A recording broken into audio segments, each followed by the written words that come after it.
ودابا تنتمناو من خونا الكراكي يدير شي حاجه اللي هي مزيانه، شي نتيجه اللي مزيانه. والدراري هادو اللي فازوا بهذا الكاس هذا تنتمناو حنايا هاد الناس ديال اسفل اللي هما مضرورين مساكن ومشى لهم رزقهم وماتوا، وراه هادشي اللي كاين. تنتمناو الخير، وحنا بغينا خونا الزياج وبغينا شنو سميتو هذا احمد الله اللي ماركي وطال حريمات حتى هو حريمات ولد الحومه. حنا عسكريين اللي دا 5 القاب من 2020 اللقب الاول الثاني والثالث والرابع، ونتمناو حاج عندنا اناحي نتمناو يجيبوا لنا. بصراحه المنتخب الوطني المغربي قدم واحد المسيره زوينه في كاس العرب ما نكذبوش، وبالنسبه للعابه كانوا فهمتيني عند حسن الظن ديالنا، وتقاتلوا مزيان وجابوا ديك لاكوب.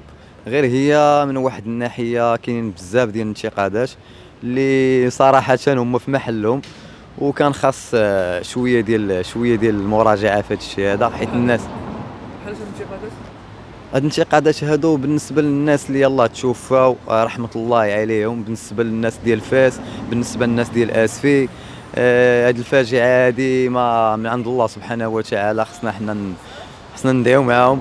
كاس افريقيا هذا كيبقاو المجهودات ديال اللاعبين، الا كانت ديك الجرينتا وكانت ديك الروح الوطنيه وباغيين الدراري بصح يجيبوا لنا لا كوب دافريك، راه ان شاء الله غادي يجيبوها. السلام عليكم. حنا كاع المنتخبات كانت قلنا هاتوا المغرب والبرا مشات، حنا المغرب دابا ولات عالميه تبارك الله، وتنتمناو هاد المنتخبات 7 المليار هادو اللي ربحوا دابا تنتمناو يعطيو الاسفي للناس اللي ماتوا، حيت حنا خوتنا عرب بيناتنا، كلهم خوت بيناتنا، وتبارك الله عليكم. واحد الانجاز اللي ربما انجاز تاريخي ما خصوش يتنسى، اللي هو يعني نصف النهائي اللي وصلنا ليه في قطر، ما وصلناش ليه عن طريق الصدفه.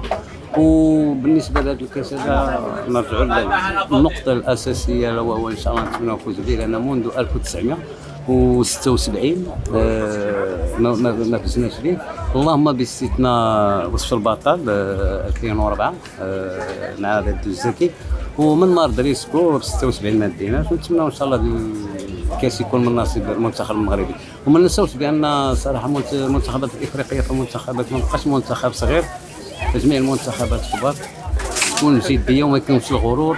وهذه رساله لجميع العناصر الوطنيه باش يعرفوا بان راه الشعب المغربي وراهم، ودائما انه كيدعم الوقت ديالو ويخدم الوقت ديالو باش يساندو. لهذا خص يعرفوا بان هذه مسؤوليه كبيره ان شاء الله. انتقادات وارده في مثل هذه الامور هذو. اما بالنسبه للفاجعه اللي وقعت فهو هذا امر ديال الله، لان الامور ديال الله كتصرف، والله يرحمهم ونزدوا ما علينا الا باش نزدوا عليهم الرحمات. الله يرحمهم.